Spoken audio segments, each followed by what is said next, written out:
రాజీనామాలను ఆమోదించరా? ఎన్నిసార్లు మొరపెట్టుకున్నా అస్సలే పట్టించుకోరా? ఇంకెన్నాళ్ళీ మౌనం?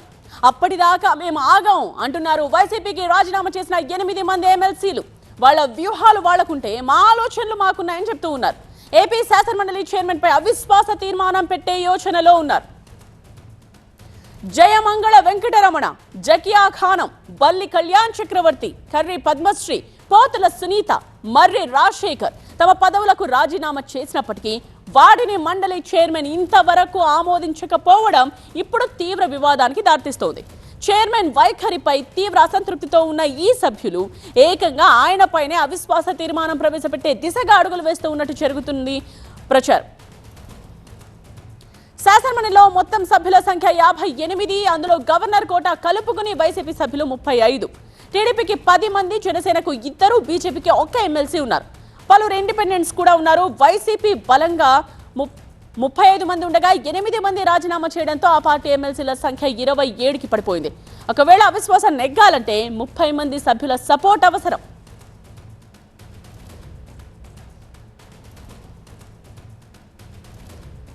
అసోసియేట్ ఎడిటర్ ఈశ్వర్ లైవ్ లో జాయిన్ అవుతున్నారు ఇదే విషయానికి సంబంధించిన కంప్లీట్ అప్డేట్స్ తో. సో ఈశ్వర్, ఏం చేయబోతున్నారు? అంటే ఇంకెన్నాళ్ళు మౌనం, మేము ఆగం, ఖచ్చితంగా అవిశ్వాస తీర్మానం ప్రవేశపెడతామని ఎమ్మెల్సీలు చెప్తున్న నేపథ్యంలో ఏమైనా యాక్షన్ ఉండబోతోందా?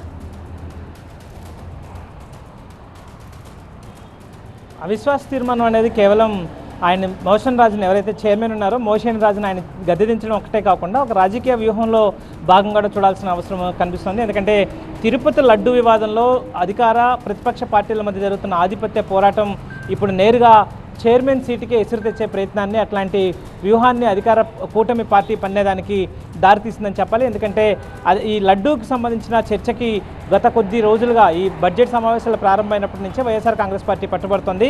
అయితే దాన్ని చర్చకి తీసుకోవాలి అంటే దాంట్లో కొన్ని కండిషన్స్ ఉన్నాయి. అధికార పార్టీ చెప్తున్న దాని ప్రకారం ఇట్లాంటి చర్చ ఏదైనా జరగాలంటే ముందుగా ప్రభుత్వం స్టేట్మెంట్ ఇవ్వాలి, ఆ తర్వాత సభ్యులు మాట్లాడవచ్చు అన్నది అది పార్లమెంటరీ సాంప్రదాయ ప్రకారం అది మొదటి నుంచి జరుగుతోంది. అదే దాన్ని పాటించాలని చెప్పి చైర్మన్కి అధికార కూటమి రిక్వెస్ట్ చేస్తుంది. కానీ కూటమి నుంచి వస్తున్న దానికి భిన్నంగా చైర్మన్ మోషన్ రాజు ఆయన ఈసారి అంటే షార్ట్ డిస్కషన్స్లో కేవలం అధికార పార్టీ స్టేట్మెంట్ ఇవ్వాల్సిన అవసరం లేదు, మొదట సభ్యులు మాట్లాడితే ఆ తర్వాత చివరిగా ప్రభుత్వం దానికి సంబంధించి స్పందించవచ్చు, దాంట్లో స్టేట్మెంట్ లాంటిది ఇవ్వచ్చు తప్పనిచ్చి ముందుగా ఎవరు మాట్లాడాలన్నది చైర్ ఇష్టం అన్నట్టుగా ఆయన చెప్పే ప్రయత్నం చేస్తున్నారు. దీంతో కూటమి పార్టీలు నేరుగా చైర్మన్ మీదే గురిపెడుతున్నాయి. చైర్మన్ పక్షపాత ధోరణితో వ్యవహరిస్తున్నారు, వైఎస్ఆర్ కాంగ్రెస్ పార్టీకి అనుకూలంగా వ్యవహరిస్తున్నారంటూ నేరుగా ఆయన్నే విమర్శిస్తున్న నేపథ్యంలో తాజాగా దానిపై చర్చను కొనసాగించే ఉద్దేశంలో ఈరోజు అధికార కూటమి ఒక నిర్ణయాన్ని తీసుకునే ప్రయత్నం చేసింది. ఎవరైతే వైఎస్ఆర్ కాంగ్రెస్ పార్టీలో ఉంటూ గతంలో రాజీనామా చేశారో వాళ్ళ రాజీనామాలు ఆమోదించలేదో వాళ్ళ చేత ఒక అవిశ్వాస తీర్మానాన్ని ఇప్పించి దానికి సంబంధించి దానికి మద్దతుగా తెలుగుదేశం, జనసేన, బీజేపీకి సంబంధించిన అభ్యర్థులు వాళ్ళకి మద్దతుగా బలపరిస్తే అవిశ్వాస తీర్మానాన్ని ప్రవేశపెడితే బలాబలాలు తన సంగతి పక్కన పెడితే నైతికంగా అవిశ్వాస తీర్మానాన్ని పెట్టిన సందర్భాల్లో నైతికంగా ఆయన చైర్ నుంచి దిగిపోవాల్సి ఉంటుంది. ఆ తర్వాత నెక్స్ట్ మళ్ళీ ఎవరైతే ప్రోటెం చైర్మన్ కావచ్చు లేకపోతే వాళ్ళ నుంచి ఏర్పాటు చేయడం ద్వారా పార్లమెంటరీ సంప్రదాయాలని పాటించే విధంగా ఒక నిర్ణయం తీసుకుని ముందుకు వెళ్ళొచ్చు అన్నది కూటమి పార్టీల రాజకీయ వ్యూహంగా కనిపించింది. అయితే అది అవసరం రాలేదు ప్రస్తుతానికి. ఈరోజు అది లేకుండానే చర్చకి సిద్ధమైంది. మరొకసారి ఇంకొక సందర్భంలో అయినా, ఎందుకంటే అనేక కీలకమైన బిల్లుల విషయంలో కావచ్చు లేదా కీలకమైన అంశాలపైన చర్చలకు సంబంధించి కౌన్సిల్ చైర్మన్ నుంచి తమకు ఇబ్బంది ఎదురవుతుందని కూటమి పార్టీలు భావిస్తున్నాయి. కూటమికి దాదాపుగా 164 వచ్చాయి 175లో. అయినప్పటికీ కూడా అసెంబ్లీలో పూర్తిస్థాయి బలం ఆధిపత్యం ఉన్నప్పటికీ కూడా కౌన్సిల్లో మండలిలో పూర్తిగా ఆధిపత్యం వైఎస్ఆర్ కాంగ్రెస్ పార్టీకి ఉన్న నేపథ్యంలో అక్కడ ఏదైనా ఒక రాజకీయ వ్యూహం ద్వారా ఆ మండలి చైర్మన్ మీద ఒత్తిడి తీసుకొచ్చే ప్రయత్నం చేయడం, అలాగే రాజీనామాలను ఆమోదింప చేయడం ద్వారా కూటమి బలాన్ని పెంచుకునే ప్రయత్నాన్ని భారీ ఎత్తున చేస్తున్న నేపథ్యం కనిపిస్తుంది. అయితే ఎప్పుడైతే కౌన్సిల్ నుంచి అధికార పార్టీలకి కౌన్సిల్ నుంచి ఇట్లాంటి ఇబ్బందులు ఎదురవడం ఇదే మొదటిసారి కాదు. గతంలో కూడా 2019లో వైఎస్ జగన్మోహన్ రెడ్డి అప్పట్లో 150 సీట్లతో అధికారంలోకి వచ్చినప్పటికీ కూడా అప్పట్లో కూడా కౌన్సిల్ నుంచి ఆయనకు ప్రతిఘటన ఎదురైంది.